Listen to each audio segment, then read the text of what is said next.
फरमाते हैं कि मैं ना मजदूर लेने गया, बगदाद के चौक में मजदूर बैठे होते थे, तो मेरी उन मजदूरों में से ना एक नौजवान बच्चे पे नजर पड़ी।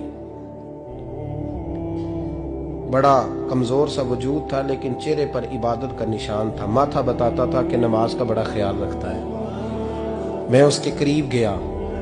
चेहरे भी बड़ा कुछ बताते हैं ना, चेहरों में भी बड़ी रानाई होती है। फरमाते मैं करीब गया, मैंने उसको कहा बेटे मजदूरी करोगे? तो कहने लगा मजदूरों में बैठा हूं तो हुजूर मजदूरी के लिए ही तो बैठा हूं। तो मैंने कहा कि चलो फिर। कहने लगा नहीं, मेरी कुछ शर्तें।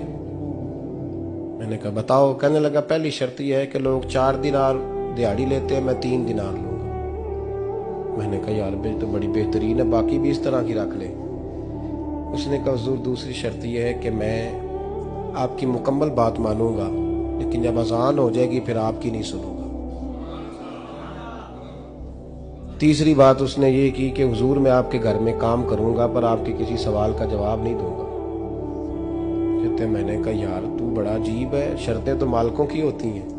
कहने लगा जी बहरहाल मैं शर्तें लगा के जाता हूं। फरमाते मैं उसे घर ले आया, काम मैंने उसको बताया, तो जो काम मजदूर सारे दिन में करता है ना उसने 2 घंटे में ही कर दिया। हमारे मजदूर सिगरेट पीने में भी तो आधा घंटा लगाते हैं, वो चाय पीने जाए तो पौना घंटा। वहां उनको भी तो दयानतदारी करनी चाहिए कि नहीं करनी चाहिए? ने मुआहदा किया है ना जी, तो पूरा उतरना चाहिए ना। कहते 2 घंटे में। अब काम जब बंदा शुरू कराता है तो काम और निकल आता है। कहते काम मैंने उसको और बता दिया, वो करने लगा। उसने मिट्टी निकाल के रखी थी बाहर रास्ते में, तो अजान हो गई जोर की। उसने वहीं कुदाल छोड़ी कही और चलने लगा। तो मेरा बेटा कहने लगा इसको जरा बराबर कर दो। कहने लगे चुप कर जा, तेरे बाप से बात हुई थी, जब अजान होती है तो मैं किसी और की नहीं सुनता, सिर्फ अल्लाह रसूल की सुनता हूं। कहते मस्जिद चला गया, नमाज पढ़ के आया तो दोपहर का वक्त था। मेरी बीबी कहने लगी इसको को खाना खा ले। कहते हमने कहा खाना खा लो, तो कहने लगा मैंने रोजा रखा, रमजान भी नहीं था, नफली रोजा रखा हुआ। फरमाते हैं शाम हुई, मैंने 3 दिनार दिए, तो मैंने कहा तेरा नाम क्या है? कहने लगा मैंने आपसे कहा था मैं किसी सवाल का जवाब नहीं दूंगा।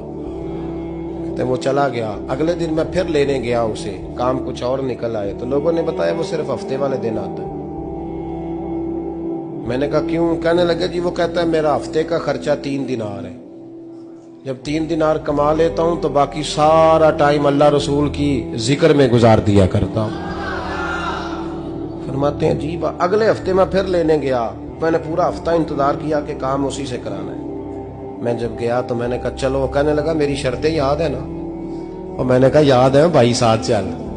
फरमाते हैं काम कराया, 2-3 हफ्ते वो आता रहा। एक हफ्ते में गया तो लोगों ने कहा हुजूर आज नहीं आया। क्यों? कहने लगे बीमार हो गया। कहाँ घर है? कहने लगे बगदाद के कब्रिस्तान के पीछे जो कच्ची आबादी है उसमें रहता है। फरमाते मैं गया, दरवाजे पे दस्तक दी तो कहने लगा हुजूर आप हैं? दरवाजा खोला है, आ जाइए। फरमाते मैं अंदर गया तो मैंने कहा तुम्हें कैसे पता चला मैं आया हूं? कहने लगा हुजूर अल्लाह वाले हो, आप नहीं आना था, वरना अमीर तो गरीबों का पता लेने कोई नहीं आते।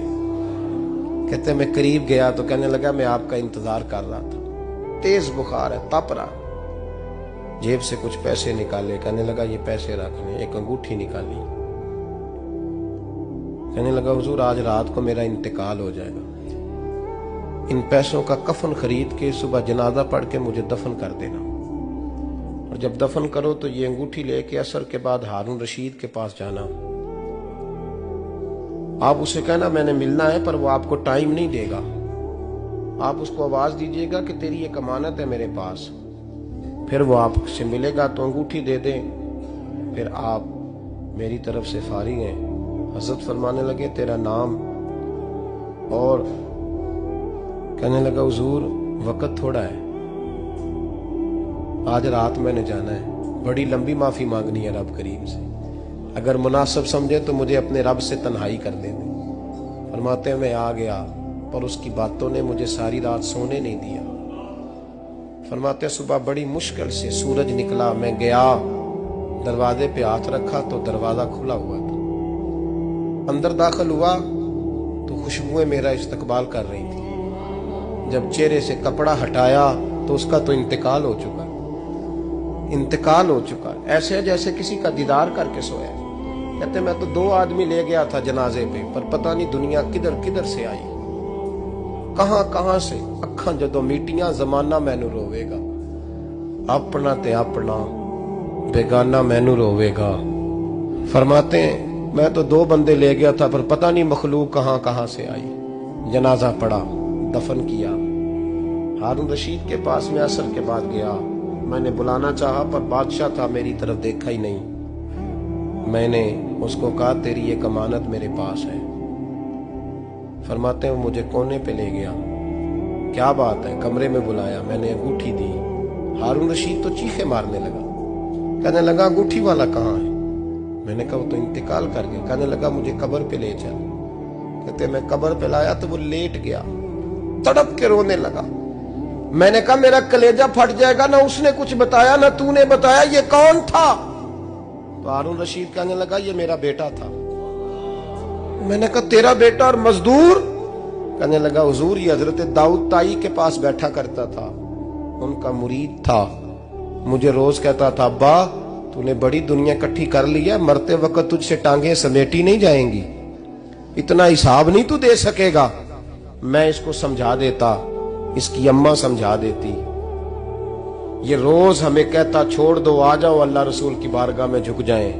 हम समझ। एक दिन ये चला गया, कहने लगा फिर तुम्हारा रास्ता और है और मेरा रास्ता और है। ये सोने की अंगूठी गलती से इसके पास रह गई, गलती से हीरे की अंगूठी चली गई।